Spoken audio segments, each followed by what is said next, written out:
DNA astrology advance പഠനം തുടരുകയാണ്. ഈ രണ്ടാം ഘട്ട പഠനത്തിൻ്റെ ആദ്യ ഘട്ടത്തിൽ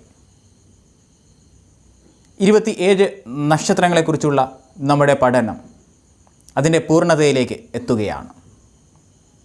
26 നക്ഷത്രങ്ങളുടെയും നിഗൂഢമായിട്ടുള്ള പൗരാണികമായിട്ടുള്ള കഥകളും അതെങ്ങനെ ഓരോ നക്ഷത്രവുമായിട്ട് ബന്ധപ്പെട്ടിരിക്കുന്നു, അതെങ്ങനെ നമുക്കൊരു ഗ്രഹനിലയിൽ വിശകലനം ചെയ്യുമ്പോൾ ഉപയോഗപ്പെടുത്താം എന്നിങ്ങനെ തുടങ്ങി വളരെ നിഗൂഢമായിട്ടുള്ള അറിവുകളിലൂടെ ഈ 26 നക്ഷത്രങ്ങളിലൂടെ നാം കടന്ന് ഇനി നാം ഏറ്റവും അവസാനം ഈ ഒരു ചക്രത്തിൽ, രാശിചക്രത്തിൽ ഏറ്റവും അവസാനം വരുന്ന നക്ഷത്രത്തിലേക്ക്, രേവതി നക്ഷത്രത്തിലേക്ക് കടക്കുകയാണ്. ഈ യാത്ര 27 നക്ഷത്രങ്ങളുടെ അവസാനത്തിലേക്ക് വരുന്നതിനോടൊപ്പം തന്നെ വളരെയധികം പ്രാധാന്യമറിയിക്കുന്നു. കാരണം ഈ നക്ഷത്രം മീനം രാശിയിൽ അവസാനം വരുന്ന നക്ഷത്രമാണ് എന്ന് നമുക്കൊക്കെ അറിയാം. അതോടൊപ്പം തന്നെ ബുധൻ്റെ നക്ഷത്രമാണ്. ബുധൻ അധിപനായിട്ടുള്ള ആയില്യം, കേട്ട, രേവതി, അതിൽ രേവതി നക്ഷത്രമാണ്. എന്നാൽ ബുധൻ്റെ നക്ഷത്രം എന്നതിനും അപ്പുറം DNA അസ്ട്രോളജിയിലേക്ക് വരുമ്പോൾ വളരെ വളരെ പ്രാധാന്യമുണ്ട് ഈ നക്ഷത്രത്തിന്. കാരണം ഇത് DNA അസ്ട്രോളജി പ്രകാരം ചൊവ്വയുടെ DNA കണക്ടിവിറ്റിയിൽ വരുന്ന നക്ഷത്രമാണ്, കുജൻ്റെ DNA കണക്ടിവിറ്റിയിൽ വരുന്ന നക്ഷത്രമാണ് എന്നുള്ളതാണ്. ജ്യോതിശാസ്ത്രത്തിൽ വളരെയധികം ചർച്ച ചെയ്യപ്പെടുന്ന, അല്ലെങ്കിൽ ചർച്ച ചെയ്യപ്പെട്ടുകൊണ്ടിരിക്കുന്ന, ഏറെ വിവാദങ്ങൾക്കും വഴിവെച്ചിട്ടുള്ള ഒരു പേരാണ് ചൊവ്വ അല്ലെങ്കിൽ ചൊവ്വ ദോഷം എന്നുള്ളത്. പ്രത്യേകിച്ച് വിവാഹ വിഷയങ്ങളിലൊക്കെ തന്നെ, കുടുംബ ബന്ധങ്ങളിലൊക്കെ തകിടം മറിക്കുന്നതിൽ ചൊവ്വാദോഷത്തിനുള്ള പങ്ക്, അല്ലെങ്കിൽ വിവാഹം വൈകിപ്പിക്കുന്നതിൽ ചൊവ്വാദോഷത്തിനുള്ള പങ്കൊക്കെ നമുക്ക് ആരും പറഞ്ഞു തരേണ്ടതില്ല. വിവാദപരമായിട്ടും ഒപ്പം തന്നെ പരിഹാസപരമായിട്ടും, അതും അല്ലെങ്കിൽ അതിനപ്പുറം അതിനെ അറിഞ്ഞവർ അതിൻ്റെ ഉള്ളറകളിലേക്കും സഞ്ചരിച്ചുകൊണ്ട് ചൊവ്വാദോഷത്തെ വിശകലനം ചെയ്തു വരുന്നു. പക്ഷേ ഇവിടെ DNA അസ്ട്രോളജിയിലേക്ക് വരുമ്പോൾ നോർമൽ അസ്ട്രോളജി പ്രകാരം ചൊവ്വാദോഷം എന്ന് പറയുന്ന ആ കൺസെപ്റ്റിൽ നിന്നുകൊണ്ടല്ല ഇവിടെ കുജൻ്റെ DNA ദോഷത്തെ നാം കണ്ടുവരുന്നത്, അല്ലെങ്കിൽ നാം പരിഗണിക്കുന്നത്. കാരണം ഇവിടെ ഇത് ബുധൻ്റെ നക്ഷത്രമാണ്. ചൊവ്വ എന്ന ഗ്രഹത്തെ ആസ്പദമാക്കിയല്ല കുജൻ്റെ ദോഷത്തെ നാം പറയുന്നത്, കുജൻ്റെ DNA ദോഷത്തെ പറയുന്നത്. ഈ രേവതി നക്ഷത്രം കൂടാതെ കാർത്തിക നക്ഷത്രം, പൂരം നക്ഷത്രം, മൂലം നക്ഷത്രം എന്നിവയും ചൊവ്വയുടെ DNA കണക്ടിവിറ്റിയിൽ വരുന്നതാണ്. ഇതൊക്കെ തന്നെ വിവിധ ഗ്രഹങ്ങളുടെ നക്ഷത്ര ആധിപത്യത്തിലുള്ള നക്ഷത്രങ്ങളുമാണ്. എന്നാൽ ഇതിന് DNA അസ്ട്രോളജിയിൽ ഒരു കണക്ടിവിറ്റി ഉള്ളത് ഈ നക്ഷത്രങ്ങളൊക്കെ തന്നെ കുജൻ്റെ DNA കണക്ടിവിറ്റി പേറുന്ന നക്ഷത്രങ്ങളാണ് എന്നുള്ളതാണ്. അതൊക്കെ നാം പഠിച്ച് വന്നതാണ്. അതിൻ്റെ എന്തുകൊണ്ട് അങ്ങനെ വരുന്നു, ആ ചൊവ്വയുടെ DNA ദോഷം അതിന് സംഭവിക്കുന്നതും, അതിനെ ഓരോ നക്ഷത്രങ്ങളുടെയും കഥകളിലേക്ക് നാം വന്നപ്പോൾ അതിനെക്കുറിച്ച് കൂടുതൽ ഡെപ്തിലേക്ക് നാം ഇറങ്ങിച്ചെന്നുകൊണ്ട് മനസ്സിലാക്കി ഇന്ന് രേവതി നക്ഷത്രത്തിൽ എത്തുമ്പോൾ വളരെയധികം പ്രാധാന്യമുണ്ട്. കാരണം ഈ വിവാഹ വിഷയത്തിൽ, അല്ലെങ്കിൽ നമ്മൾ ചൊവ്വാദോഷമെന്ന് നാം പറഞ്ഞു വരുന്ന വിവാഹത്തിന് മുമ്പുള്ള വിവാഹം വൈകലായിക്കൊള്ളട്ടെ, അല്ലെങ്കിൽ അതുമായിട്ട് ബന്ധപ്പെട്ട് വരുന്ന വിഷയങ്ങളായിട്ടുള്ള തർക്കങ്ങളായിക്കൊള്ളട്ടെ, അതല്ലെങ്കിൽ അതിന് ശേഷം വരുന്ന ദമ്പതിമാർ തമ്മിലുള്ള വഴക്കുകളായിക്കൊള്ളട്ടെ, തർക്കങ്ങളായിക്കൊള്ളട്ടെ, ആയിക്കൊള്ളട്ടെ, അതിലൊക്കെ നമുക്ക് സഞ്ചരിക്കാൻ സാധിക്കുന്നു. അല്ലെങ്കിൽ എന്തുകൊണ്ട് അങ്ങനെ പറയുന്നു, എന്തുകൊണ്ട് ആചാര്യന്മാർ ഇങ്ങനെ ചൊവ്വാദോഷത്തെ ഇത്രയധികം പ്രാധാന്യത്തോടു കൂടി വിവാഹ വിഷയത്തിൽ ചിന്തിച്ചു എന്നുള്ളതിലേക്ക് വെളിച്ചം വീശുന്ന വളരെ സുപ്രധാനപ്പെട്ട ഒരു കണക്ടിവിറ്റി നമുക്ക് ഈ രേവതി നക്ഷത്രത്തിൽ കാണുവാൻ സാധിക്കും. മറ്റ് നക്ഷത്രങ്ങളിൽ നിന്നും അപേക്ഷിച്ച് വളരെയധികം വ്യത്യസ്തപ്പെട്ട് അതിൻ്റെ നിഗൂഢമായിട്ടുള്ള അറിവ് നമുക്ക് ഈ നക്ഷത്രം നൽകുന്നു എന്നുള്ളത് ഏറ്റവും പ്രധാനം. അതേപോലെ തന്നെയാണ് വളരെ വളരെ പ്രാധാന്യമുണ്ട് ഈ നക്ഷത്രത്തിൽ ജനിച്ച ഒരു ഗ്രഹമാണ്, പ്രത്യേകിച്ച് കർമ്മഫലദാതാവ് എന്ന് നാം പറയുന്ന സാക്ഷാൽ ശനീശ്വരൻ്റെ ജന്മനക്ഷത്രമാണ് രേവതി നക്ഷത്രം എന്നുള്ളത്. അതുകൊണ്ട് തന്നെ അത്രമേൽ പ്രാധാന്യമുണ്ട് ഈ നക്ഷത്രത്തിന്. കാരണം DNA അസ്ട്രോളജി പ്രകാരം ശനി നിൽക്കുന്ന ഭാവത്തിലേക്കാണ് ചൊവ്വയുടെ DNA ദോഷത്തെ കൊടുക്കുക. അതായത് ശനി എവിടെ നിന്നാലും ഏത് ഭാവങ്ങളിൽ നിന്നാലും ചൊവ്വയുടെ DNA ദോഷത്തെ ആ ഭാവത്തിന് കൊടുക്കുമെന്ന് നാം വിവിധ വീഡിയോകളിൽ ഇതിനോടകം തന്നെ നമ്മൾ പഠിച്ചതാണ്, മനസ്സിലാക്കിയതാണ് പാഠങ്ങളിൽ. ഇവിടെ അതെന്തുകൊണ്ട് സംഭവിച്ചു, അങ്ങനെ ആ ശനിക്ക് എങ്ങനെയാണ് ചൊവ്വയുടെ DNA ദോഷം കിട്ടിയതെന്ന് വെച്ചാൽ അത് ഈ നക്ഷത്രത്തിൽ നിന്നാണ്. ഈ രേവതി നക്ഷത്രത്തിൽ ജനിച്ചത് കൊണ്ടാണ് ശനിക്ക് ചൊവ്വയുടെ DNA ദോഷം വരുന്നത്. അതുകൊണ്ട് തന്നെയാണ് ആഗ്രഹം നിൽക്കുമ്പോൾ ആ നിൽക്കുന്ന ഭാവത്തിലേക്ക് ഈ ചൊവ്വയുടെ DNA ദോഷം കൊടുക്കുന്നതും. അത് വിവാഹ വിഷയത്തിലായിക്കൊള്ളട്ടെ, വസ്തുപരമായിട്ടുള്ള വിഷയങ്ങളിലായിക്കൊള്ളട്ടെ, സഹോദരന്മാരുമായിട്ടുള്ള വിഷയങ്ങളിലായിക്കൊള്ളട്ടെ, തൊഴിൽ പ്രശ്നമായിക്കൊള്ളട്ടെ, അങ്ങനെ വിവിധ മേഖലകളിൽ ആ ശനിയുടെ ആ ഒരു എനർജി എന്തുകൊണ്ട് അങ്ങനെ പ്രവർത്തിക്കുന്നു എന്നുള്ളതിൻ്റെ സീക്രട്ട് ഈ നക്ഷത്രത്തിൽ ഒളിഞ്ഞിരിക്കുന്നു, രേവതി നക്ഷത്രത്തിൽ എന്നുള്ളത് കൂടി നാം ചേർത്ത് ചിന്തിക്കണം. അങ്ങനെ വളരെ വളരെ പ്രധാനപ്പെട്ട 27 നക്ഷത്രങ്ങളിൽ നാം നേരത്തെ ശനിയുടെ ഒരു കണക്ടിവിറ്റി വരുന്ന ചോതി നക്ഷത്രത്തെക്കുറിച്ച് വളരെ വിശദമായി തന്നെ മനസ്സിലാക്കി. അതേപോലെ തന്നെ പ്രാധാന്യമുണ്ട് ഈ രേവതി നക്ഷത്രത്തിനും, പ്രത്യേകിച്ച് ശനിയുടെ ജന്മനക്ഷത്രം എന്നുള്ള നിലയിൽ കൂടി. ഇത് കാലപുരുഷനെ നാം നേരത്തെ പറഞ്ഞതുപോലെ രാശിചക്രം അല്ലെങ്കിൽ കാലപുരുഷൻ്റെ 12 ഭാവങ്ങളിൽ ഏറ്റവും അവസാനം വരുന്ന 12 ഭാവങ്ങളിലും 12ാം ഭാവത്തിൽ 12ാം രാശിയിൽ ഏറ്റവും അവസാനം വരുന്ന നക്ഷത്രം കൂടിയാണ്. അതിനാൽ തന്നെ മറ്റൊരു പ്രത്യേകത കൂടി ഈ നക്ഷത്രത്തിന് അവകാശപ്പെടാം, അല്ലെങ്കിൽ ഈ നക്ഷത്രം നമുക്ക് പറഞ്ഞു തരുന്നു, അതിൻ്റെ രഹസ്യങ്ങളിലേക്ക് വെളിച്ചം വീശുന്നു. Time travel. ഇന്ന് ശാസ്ത്രലോകം വളരെയധികം ജിജ്ഞാസയോടുകൂടി ഗവേഷണങ്ങളും പഠനങ്ങളും നടത്തുന്ന ഒരു മേഖലയാണ് ഈ ടൈം ട്രാവൽ. അതിൻ്റെ ഒട്ടേറെ മേഖലകളിലേക്ക് മുന്നേറുവാനും നമ്മുടെ ആധുനിക ശാസ്ത്രകാരന്മാർക്ക് സാധിച്ചിട്ടുമുണ്ട്. ഇനി ശാസ്ത്രകാരന്മാരെ മാറ്റി നിർത്തിയാലും ഏതൊരു സാധാരണക്കാരൻ്റെ മനസ്സിലേക്കും ഇന്നത് സിനിമകളിലൂടെയും മറ്റുമൊക്കെ ഈ ടൈം ട്രാവൽ എന്നുള്ള ഒരു സങ്കല്പം അല്ലെങ്കിൽ ആ ഒരു അന്വേഷണമൊക്കെ സാധാരണക്കാരൻ്റെ ഹൃദയത്തിലും അങ്ങനെ ഒരു ആഗ്രഹം മുളപ്പിക്കുന്നതിന് സഹായകരമായി തീർന്നിട്ടുണ്ട്. പ്രത്യേകിച്ച് തമിഴ് സിനിമയായിട്ടുള്ള 24 സൂര്യയുടെ ചലച്ചിത്രം നമുക്കെല്ലാം ഓർമ്മയുണ്ട്, അതിൽ ആ ടൈം ട്രാവലിംഗ് ഒക്കെ. അതുകൊണ്ട് തന്നെ അത്തരത്തിലുള്ള ചലച്ചിത്രങ്ങളും കഥകളും ഒക്കെ അതിലേക്ക് നമ്മെ നയിക്കുന്നു. അങ്ങനെ എന്തോ ഒന്ന് ഉണ്ട് അല്ലെങ്കിൽ അങ്ങനെ ഉണ്ട് എന്നുള്ള ആ ഒരു അറിവിലേക്ക് നമ്മൾ ഉറച്ചു നിന്നുകൊണ്ട് നമ്മളുടെ അന്വേഷണം നീളുന്നുമുണ്ട്. ഒരുപാട് അറിവുകൾ അതിലൂടെ നമുക്ക് നേടിയെടുക്കുവാനും സാധിച്ചു. കാലവും ദേശവും ഒക്കെ തന്നെ ജ്യോതിശാസ്ത്രത്തിൽ വളരെയധികം പ്രാധാന്യമുള്ളതാണ്, പ്രത്യേകിച്ച് സമയം, ടൈം എന്നുള്ളത്. അതുകൊണ്ട് തന്നെ ഞാനത് കൂടുതൽ വിശദീകരണത്തിലേക്ക് പോകുന്നില്ല. നമുക്ക് ഇതിൻ്റെ തുടർ വീഡിയോകളിൽ അതിനെക്കുറിച്ച് കൂടുതൽ ചർച്ച ചെയ്യാം. ഇപ്പോൾ ഈ വീഡിയോയിലൂടെ നമുക്ക് ഇതിൻ്റെ തുടക്കത്തിൽ നമുക്കൊരു കഥയിലേക്ക് പോയിക്കൊണ്ട്, പതിവ് പോലെ ഒരു മിസ്റ്റിക്കൽ സ്റ്റോറിയിലേക്ക് പോയിക്കൊണ്ട് അതിൻ്റെ വിശകലനത്തിലേക്ക് മടങ്ങാം. കാരണം ഈ കഥയിൽ പൗരാണികർ നമുക്ക് പകർന്നു നൽകിയ കഥകൾ വെറും കഥകളല്ല, അതിൻ്റെ ഉള്ളിൽ ശാസ്ത്രത്തെ ഒളിപ്പിച്ചു വെച്ചിട്ടുണ്ട് എന്നുള്ളത് നമുക്ക് അറിയാം. നമ്മൾ ഇത്രയും 26 നക്ഷത്രങ്ങൾ പഠിച്ചു വന്നപ്പോൾ നമുക്കത് വളരെ വ്യക്തമായി മനസ്സിലാവുകയും ചെയ്തു.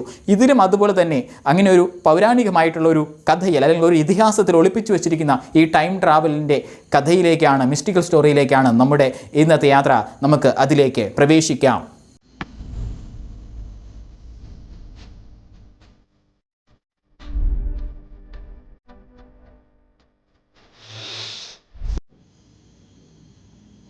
രേവതി നക്ഷത്രം ടൈം ട്രാവൽ അല്ലെങ്കിൽ ഒരു മിസ്റ്റിക്കൽ ജേർണിയിലേക്ക് നമ്മൾ ഈ കാണുന്ന ലോകത്തിനുമപ്പുറം, ഒരുപക്ഷെ നമ്മൾ ശാസ്ത്രം കൊണ്ട് നാം ബാഹ്യമായിട്ട് സഞ്ചരിച്ചുകൊണ്ട് എത്തിയ പരിമിതികൾക്കും എത്രയോ അപ്പുറത്തേക്കാണ് ഈ നക്ഷത്രത്തിലൂടെ നമുക്ക് സഞ്ചരിക്കുവാൻ സാധിക്കുക.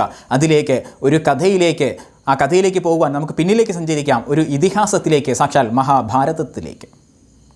മഹാഭാരതത്തിൽ പരാമർശിക്കുന്ന ഒരു കഥയിലേക്കാണ്, ഒരു ചെറിയ കഥയിലേക്കാണ്. മഹാഭാരത കഥയിലും ഒപ്പം തന്നെ ഭാഗവതത്തിലും ഒക്കെ തന്നെ പരാമർശിക്കുന്നുണ്ട് ഈ ഒരു കഥാപാത്രത്തെയും ഈ കഥയുടെ വിവിധ ഭാഗങ്ങളെയും. അത് ഇങ്ങനെയാണ്: സൂര്യവംശം, ചന്ദ്രവംശമെന്നും സൂര്യവംശമെന്നും ഒക്കെ നമ്മൾ ഒരുപാട് കേട്ടിട്ടുണ്ട്. ഒരുപാട് കഥകളിൽ അതിൻ്റെ പരാമർശമുണ്ട്. നമ്മൾ വിവിധ നക്ഷത്രങ്ങൾ പരിശോധിച്ചു വന്നപ്പോൾ അതിനെക്കുറിച്ചൊക്കെ, ചന്ദ്രവംശത്തെക്കുറിച്ചൊക്കെ നാം പഠിച്ചിരുന്നു, സൂര്യവംശത്തെക്കുറിച്ചും പഠിച്ചിരുന്നു. 12 ആദിത്യന്മാരെക്കുറിച്ച്, ദ്വാദശ ആദിത്യന്മാരെക്കുറിച്ചും നാം പഠിച്ചു. അതിലൊരു ആദിത്യനുമായിട്ടും ഈ നക്ഷത്രത്തിന് ബന്ധമുണ്ട്. അത് നമുക്ക് പിന്നീട് ചർച്ച ചെയ്യാം. ഇവിടെ സൂര്യവംശത്തിൽപ്പെട്ട ഒരു മഹാരാജാവ് ഉണ്ടായിരുന്നു പണ്ട് കാലത്ത്, വളരെ വളരെ വളരെ വളരെ പണ്ട്. കുഗുട്മി എന്നായിരുന്നു ആ മഹാരാജാവിൻ്റെ പേര്. പറയുമ്പോൾ അല്പം ബുദ്ധിമുട്ടാണെങ്കിലും അത് നമ്മൾ പറഞ്ഞേ പറ്റൂ. ഈ കഥയിലെ പ്രധാന കഥാപാത്രമാണ് ഈ കുഗുട്മി എന്ന് പറയുന്ന മഹാരാജാവ്. ഈ മഹാരാജാവിന് അതിസുന്ദരിയായിട്ടുള്ള ഒരു പുത്രി ഉണ്ടായിരുന്നു, ഒരു ഒറ്റ പുത്രിയെ ഉണ്ടായിരുന്നുള്ളൂ എന്നതും പ്രത്യേകത. ആ പുത്രിയുടെ നാമമായിരുന്നു, പേരായിരുന്നു രേവതി. ഈ കുഞ്ഞ് ജനിച്ചത്, കാരണം അത്രത്തോളം പ്രത്യേകതയുണ്ടെന്ന് പറയാൻ, അഗ്നിയിൽ നിന്ന് ജനിച്ചതുപോലെ അഗ്നിയുടെ തീനാളങ്ങളേറ്റ് എങ്ങനെയാണോ ജ്വലിക്കുന്നത് അതുപോലെ സൗന്ദര്യത്താൽ ജ്വലിക്കുന്ന ഒരു കുഞ്ഞായിരുന്നു ഈ രേവതി. കാലങ്ങൾ കടന്നു പോകവേ രേവതി യൗവനയുക്തയായി മാറുന്നു, വിവാഹ പ്രായത്തിലേക്ക് എത്തിയിരിക്കുന്നു. മഹാരാജാവിന് ചിന്തയായി തീർച്ചയായിട്ടും ഏതൊരു സന്താനവും അല്ലെങ്കിൽ പെൺസന്താനവും വിവാഹപ്രായത്തിലേക്ക് എത്തുമ്പോൾ മാതാപിതാക്കൾക്ക് സ്വാഭാവികമായിട്ടും ഉണ്ടാകുന്ന ഒരു ചിന്ത എന്താണ്? വിവാഹം, മകളുടെ വിവാഹം നടത്തണം, അതിന് തക്ക അനുയോജ്യരായിട്ടുള്ള ഒരു വരനെ കണ്ടെത്തണം. നമുക്കും ഇന്നത്തെ കാലഘട്ടത്തിലേക്ക് വന്നാലും അതുതന്നെയാണല്ലേ നമ്മുടെയും ചിന്ത, ഏതൊരു മാതാപിതാക്കളുടെയും ചിന്ത. പ്രായമുള്ള പെൺകുട്ടികൾ വളർന്നു വന്ന് ആ പ്രായം എത്തിക്കഴിഞ്ഞാൽ, വിവാഹപ്രായം എത്തിക്കഴിഞ്ഞാൽ എത്രയും വേഗം വിവാഹം കഴിച്ച് അയക്കണം, അല്ലെങ്കിൽ അതിലേക്കുള്ള ഒരുക്കങ്ങളും ചിന്തകളും യാത്രകളും ഒക്കെ തുടങ്ങുകയാണ്, അന്വേഷണങ്ങളും തുടങ്ങുകയാണ്. അതുപോലെ തന്നെയാണ് ഇവിടെ മഹാരാജാവിനും അങ്ങനെ ഒരു ചിന്തയിലേക്ക് അദ്ദേഹം വന്നു ചേർന്നു.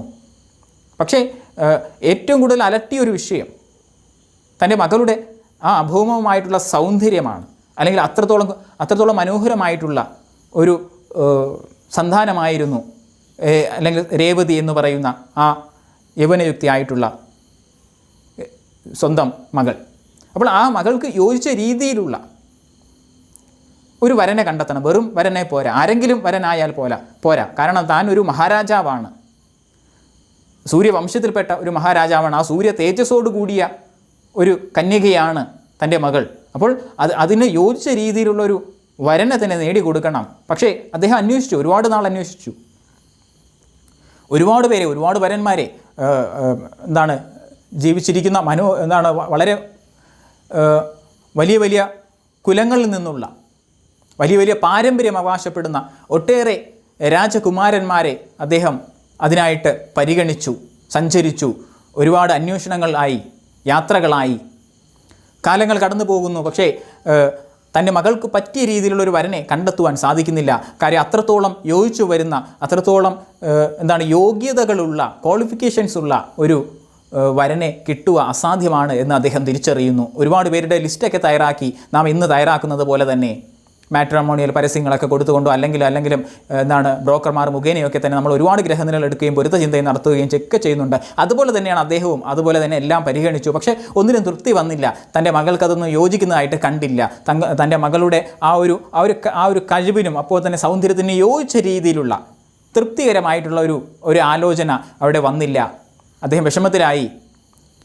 അങ്ങനെയുള്ള ആ ഒരു ചിന്തയിൽ അദ്ദേഹം ഒരു തീരുമാനമെടുത്തു, ഒരു കാര്യം ചെയ്യാം, ഇതിന് തീർച്ചയായിട്ടും ഒരു മറുപടി നൽകുവാൻ സാക്ഷാൽ സൃഷ്ടാവിന് സാധിക്കും, ബ്രഹ്മാവിന് സാധിക്കും. ബ്രഹ്മാവിനെ ഒന്ന് കണ്ടുകളയാം. ബ്രഹ്മാവിനെ കണ്ട് ഈ കാര്യം ഉന്നയിച്ചാൽ ചിലപ്പോൾ തൃപ്തികരമായിട്ടുള്ള മറുപടി കിട്ടും, ശരിയായ വരനെ തിരഞ്ഞെടുക്കുവാൻ സാധിക്കും, സെലക്ട് ചെയ്യുവാൻ സാധിക്കുമെന്ന് കരുതി അദ്ദേഹം തൻ്റെ പുത്രിയുമായിട്ട്, രേവതിയുമായിട്ട് നേരെ ബ്രഹ്മലോകത്തിലേക്ക് യാത്രയാകുന്നു. ഇവിടെയാണ് ടൈം ട്രാവലിൻ്റെ ആ ഒരു തുടക്കത്തിലേക്ക് നാം സഞ്ചരിക്കുന്നത്. നമുക്കും അദ്ദേഹത്തിനോടൊപ്പം സഞ്ചരിക്കാം. അദ്ദേഹം സഞ്ചരിച്ച് ബ്രഹ്മലോകത്തിലെത്തുന്നു. ബ്രഹ്മലോകത്തിലേക്ക് എത്തുമ്പോൾ അവിടെ ബ്രഹ്മലോകത്തിലെ ബ്രഹ്മസദസ്സിൽ ബ്രഹ്മാവിരിക്കുന്നു. കൂടെ അവിടെ ഒരു ആഘോഷം നടക്കുന്നു, അല്ലെങ്കിൽ ഒരു പെർഫോമൻസ് നടക്കുകയാണ്. സാക്ഷാൽ ഗന്ധർവന്മാരുടെ സംഗീത സദസ്സായിരുന്നു. ഗന്ധർവന്മാരുടെ സംഗീത സദസ്സ് നമുക്കറിയാം, നമ്മൾ സിനിമകളിലൊക്കെ കണ്ടിട്ടുണ്ട്, അല്ലെ കഥകളിൽ കേട്ടിട്ടുണ്ട്, അല്ലേ? ബ്രഹ്മാവിൻ്റെ മുമ്പിൽ ഈ ഗന്ധർവന്മാരുടെ സംഗീത സദസ്സ്, മനോഹരമായിട്ടുള്ള ഗാനാലാപനം ഇങ്ങനെ നടക്കുന്നു. അതിൽ ലയിച്ച് ബ്രഹ്മാവിരിക്കുന്നു, മറ്റുള്ളവരും അതിൽ ലയിച്ചിരിക്കുന്നു. അവിടേക്കാണ് നമ്മുടെ ഈ മഹാരാജാവ് തൻ്റെ പുത്രിയായിട്ടുള്ള രേവതിയുമായിട്ടെത്തുന്നത്. അദ്ദേഹം വെയിറ്റ് ചെയ്തു. കാരണം അത്ര മനോഹരമായിട്ടുള്ളൊരു ലയനത്തിലാണ് നമ്മുടെ ബ്രഹ്മാവും കൂട്ടരും, ആനന്ദത്തിലാണ്. അതിനെ തടസ്സപ്പെടുത്താൻ പാടില്ല, അത് കഴിയട്ടെ എന്ന് കരുതി അല്പനേരം വെയിറ്റ് ചെയ്യാൻ തീരുമാനിക്കുന്നു. തൻ്റെ മകളുമായിട്ട് ആ ഗന്ധർവൻ്റെ ആ സംഗീതവും അതൊക്കെ ആലോപനമൊക്കെ കേട്ട് അതിലങ്ങനെ ലയിച്ച് നിൽക്കുകയാണ് നമ്മുടെ കുകുട്മി മഹാരാജാവും ഒപ്പം തന്നെ രേവതി ആകുന്ന മകളും. അല്പസമയം കടന്നു പോയപ്പോൾ സ്വാഭാവികമായിട്ടും ആ ഗാനാലാപനം അവിടെ പൂർണ്ണമാകുന്നു. അവിടെ ഗന്ധർവന്മാരൊക്കെ ബ്രഹ്മാവിനെ വന്ദിച്ച് മടങ്ങുന്നു. നമ്മുടെ മഹാരാജാവ് നേരെ ബ്രഹ്മാവിൻ്റെ അടുത്തെത്തി അദ്ദേഹത്തെ വണങ്ങി സന്തോഷകരമായിട്ട് തൻ്റെ യാത്രയെക്കുറിച്ചൊക്കെ പറഞ്ഞ്, എന്നിട്ട് ഉദ്ദേശത്തെക്കുറിച്ച് അങ്ങ് പറഞ്ഞു. എന്താണ്? തൻ്റെ ഈ മകൾക്ക് ഇത്രയും സൗന്ദര്യമുള്ള അല്ലെങ്കിൽ ഇത്രയും ഉത്കൃഷ്ടമായിട്ടുള്ള തൻ്റെ മകൾക്കൊരു വരനെ തേടുവാനാണ് ഞാൻ ഇറങ്ങി തിരിച്ചത്. പക്ഷേ എനിക്ക് ഒട്ടേറെ വരന്മാരെ അതിന് തക്ക രീതിയിൽ ഒട്ടേറെ പേരെ കണ്ടുവെങ്കിൽ അതിൽ തൃപ്തി വന്നില്ല. ഇതിൽ ഏത് തിരഞ്ഞെടുക്കണം എന്നുള്ളൊരു ആശങ്കയുണ്ട്. ഞാൻ ഒരുപാട് പേരുടെ ഒരു ലിസ്റ്റൊക്കെ തയ്യാറാക്കിയിട്ടുണ്ട് എന്ന് പറഞ്ഞ് കുറേ രാജകുമാരന്മാരുടെ പേരുകളൊക്കെ അവിടെ പറഞ്ഞു. ബ്രഹ്മാവിൻ്റെ അടുത്ത് പറഞ്ഞു, ഇതിൽ ആരെ തിരഞ്ഞെടുക്കണം, എൻ്റെ പുത്രിക്ക് യോജിച്ച വരൻ ഇതിൽ ആരാണെന്ന് ദയവ് ചെയ്ത് ഹേ ബ്രഹ്മദേവ പറഞ്ഞു തന്നാലും. ഇത് കേൾക്കാത്ത താമസം നമ്മുടെ ബ്രഹ്മദേവൻ അങ്ങ് പൊട്ടിച്ചിരിച്ചുകൊണ്ട് മഹാരാജാവിനെ നോക്കി. മഹാരാജാവ് അന്തം വിട്ടു. എന്താണ് ഇങ്ങനെ എൻ്റെ മകളെ സംബന്ധിച്ചിടത്തോളം വലിയൊരു കാര്യം വന്ന് പറയുമ്പോൾ അതിലിങ്ങനെ ബ്രഹ്മദേവൻ എന്തിനാണ് ചിരിക്കുന്നത്, അത് പരിഹസിച്ചിരിക്കുന്നത് പോലെ തോന്നുന്നല്ലോ എന്ന് കരുതി അങ്ങനെ നിൽക്കുമ്പോൾ ബ്രഹ്മദേവൻ തന്നെ അതിന് ഉത്തരം നൽകുന്നു. ഹേ മഹാരാജാവേ, താങ്കൾ ഇവിടേക്ക് വന്നത് തെറ്റായിപ്പോയി. കാരണം താങ്കൾ ഇപ്പോൾ ഇവിടെ എത്തിയിട്ട് താങ്കൾ ഇവിടുത്തെ ഒരു ഗാനാലാപനമൊക്കെ ഗന്ധർവന്മാരുടെ ആ സംഗീത സദസ്സൊക്കെ ആസ്വദിച്ച് അല്പനേരം നിന്നു. ആ അല്പനേരം കൊണ്ട് പക്ഷേ താങ്കൾക്ക് നഷ്ടപ്പെട്ടത് എന്താണെന്ന് താങ്കൾ അറിയുന്നുണ്ടോ? കാരണം താങ്കൾ വസിക്കുന്ന ലോകത്തിലെ സമയമല്ല ഇവിടുത്തെ സമയമെന്ന് പറയുന്നത്. അതായത് ഇപ്പോൾ ഇവിടെ 27 ചതുർയുഗങ്ങൾ കടന്നു പോയിരിക്കുന്നു. താങ്കൾ ഇപ്പോൾ ഈ നിന്ന സമയം, ഇതുവരെയുള്ള സമയം കൊണ്ട് 27 ചതുർയുഗങ്ങൾ കടന്നു പോയിരിക്കുന്നു. നമുക്കറിയാം, യുഗങ്ങളെക്കുറിച്ചൊക്കെ നമ്മൾ മനസ്സിലാക്കിയിട്ടുണ്ട്. നമ്മുടെ പൗരാണികർ നമുക്ക് പാസ് ചെയ്ത് തന്ന അറിവുകളിലൂടെ ഒരു യുഗം എന്ന് പറയുന്നത് സത്യയുഗം, അതുപോലെ 4 യുഗങ്ങൾ, സത്യയുഗം, ത്രേതായുഗം, ദ്വാപരയുഗം, കലിയുഗം, ഇങ്ങനെ 4 യുഗങ്ങൾ. അത് കഴിഞ്ഞ് വീണ്ടും അത് ആവർത്തിക്കുന്നു. അതുപോലെ 4 യുഗങ്ങൾ വീണ്ടും ആവർത്തിക്കുന്നതായിട്ട് നമ്മുടെ പൗരാണികർ നൽകിയ അറിവുകളിലൂടെ നമുക്കറിയാം. തീർച്ചയായിട്ടും ഇന്ന് നമ്മൾ ജീവിക്കുന്നത് കലിയുഗത്തിലാണെന്നും അറിയാം. അപ്പോൾ ഇങ്ങനെയുള്ള ഈ 4 യുഗങ്ങളെ ഉള്ള 27 പ്രാവശ്യം ആവർത്തിച്ചു എന്നർത്ഥം. അതാണ് 27 ചതുർയുഗങ്ങൾ. ചതുർയുഗങ്ങൾ എന്ന് പറയുന്നത് ഈ 4 യുഗങ്ങൾ ചേർന്നതാണ് ഒരു ചതുർയുഗം. അങ്ങനെയുള്ള 27 ചതുർയുഗങ്ങൾ പിന്നിട്ടു. അതായത് നമ്മുടെ ഒരു യുഗം എന്ന് പറയുന്നതിൻ്റെ 108 ഇരട്ടി, 108 യുഗങ്ങൾ പിന്നിട്ട് കഴിഞ്ഞു. ഹേ മഹാരാജാവേ, താങ്കൾ അത് അറിയുന്നുണ്ടോ? അതായത് താങ്കൾ ഇപ്പോൾ ഇവിടെ താങ്കളുടെ പുത്രിക്കായിട്ട് താങ്കൾ നൽകിയ ഈ വരന്മാർ എന്ന് പറയുന്ന ആ വരന്മാരൊന്നും തന്നെ, അല്ലെങ്കിൽ അങ്ങനെയുള്ള ആൾക്കാരൊന്നും തന്നെ ഇന്ന് ജീവിച്ചിരിപ്പില്ല. അവരുടെ സന്തതി പരമ്പരകൾ എത്രയോ തലമുറകൾ കൈമാറിയാണെന്ന് ഇന്ന് ജീവിക്കുന്നത്. അവരൊക്കെ തന്നെ എന്നോ മൺമറഞ്ഞു പോയി, മരിച്ചുപോയി. പിന്നെ എങ്ങനെയാണ് ഞാൻ അവരിൽ ഒരാളെ നിർദ്ദേശിക്കുക എന്നതോർത്താണ് ഞാൻ ചിരിച്ചത് എന്ന് ബ്രഹ്മാവ് പറയുന്നു. അത് കേട്ടപ്പോഴാണ് നമ്മുടെ മഹാരാജാവിനും ആ ഒരു ഉത്ബോധമുണ്ടായത്. ശരിയാണല്ലോ, അങ്ങനെ ഒരു അബദ്ധം പറ്റിയല്ലോ, അതിൻ്റെ ഭവിഷ്യത്ത് എന്തായിരിക്കുമെന്ന് അറിയില്ല. ഇനിയിപ്പോൾ എന്ത് ചെയ്യും? എന്തായാലും ഈ വരന്മാരെ എനിക്ക് കിട്ടില്ല. അപ്പോൾ ഇനി വീണ്ടും പ്രശ്നങ്ങളിലേക്കാണ് പോകുന്നത്. വീണ്ടും വിവാഹം വൈകുകയാണ്. ഇത്രയേറെ എന്തായാലും വൈകി, ഇനിയും വൈകുമെന്നുള്ള ആശങ്ക. ഇനിയിപ്പോൾ എവിടെ പോയാണ് തേടുക?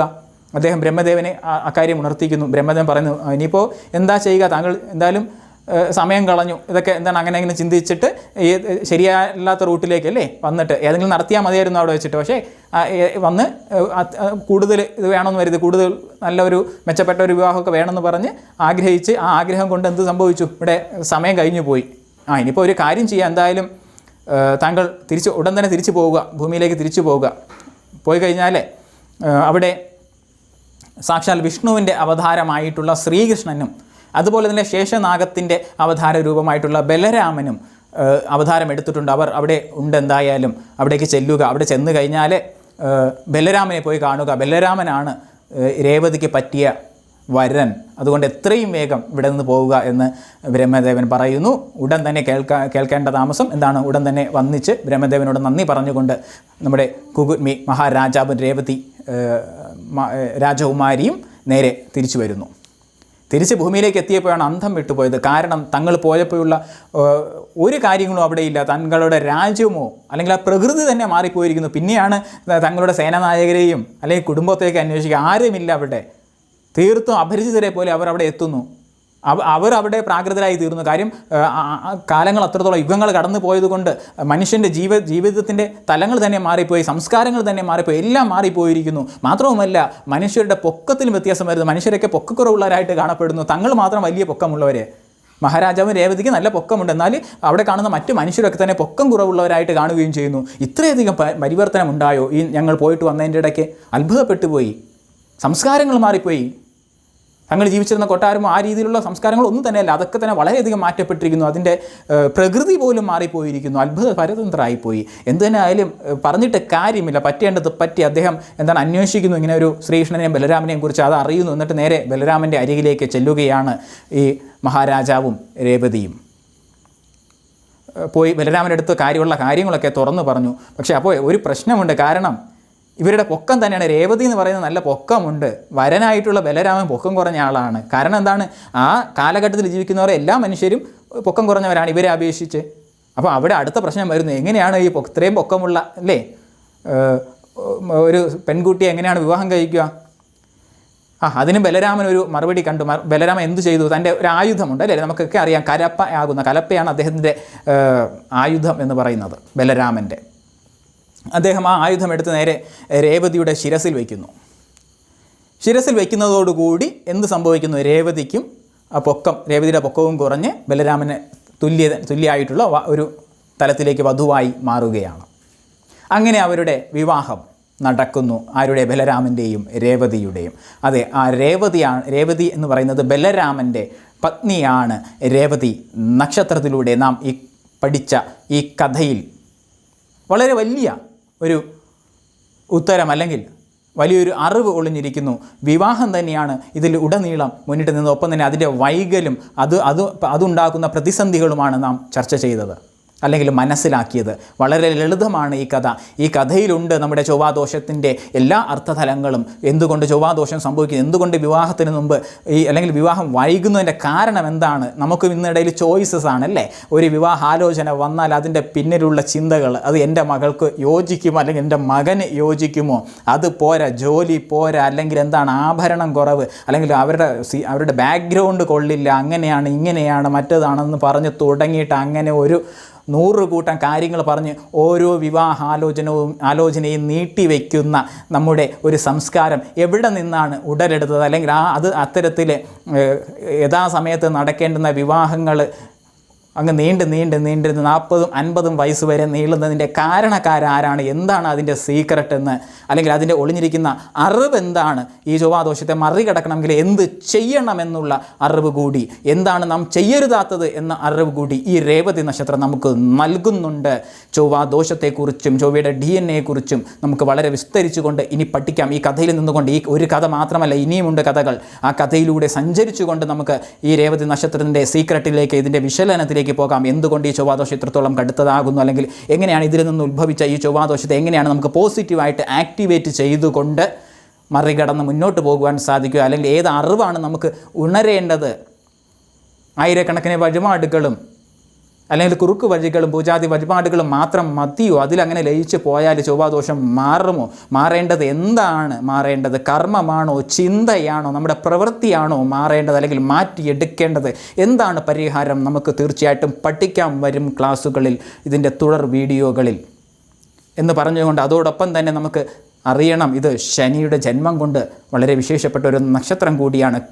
കണക്ടിവിറ്റിയുടെ കർമ്മഫലദാതാവിൻ്റെ ജന്മം കൊണ്ട് അത് വളരെ വ്യക്തമായി അതിൻ്റെ ആ കാര്യങ്ങൾ കൂടി നമുക്ക് പഠിക്കേണ്ടതുണ്ട്, മനസ്സിലാക്കേണ്ടതുണ്ട്. അത്രത്തോളം പ്രാധാന്യമുണ്ട് രേവതി നക്ഷത്രത്തിന്. 27 നക്ഷത്രങ്ങളിൽ അവസാനം 27 ചതുർയുഗങ്ങൾ കടന്നു പോകുന്ന ടൈം ട്രാവലിലേക്ക് ഉള്ള അതിനിഗൂഢമായിട്ടുള്ള രഹസ്യത്തിലേക്ക് 108 പാദങ്ങളും 108 യുഗങ്ങളും പിന്നിട്ടുകൊണ്ട് അതിൻ്റെ രഹസ്യങ്ങളിലേക്ക്, മിസ്റ്റിക്കലായിട്ടുള്ള അറിവുകളിലേക്ക് DNA അസ്ട്രോളജിയുടെ പഠനം മുന്നേറുകയാണ്.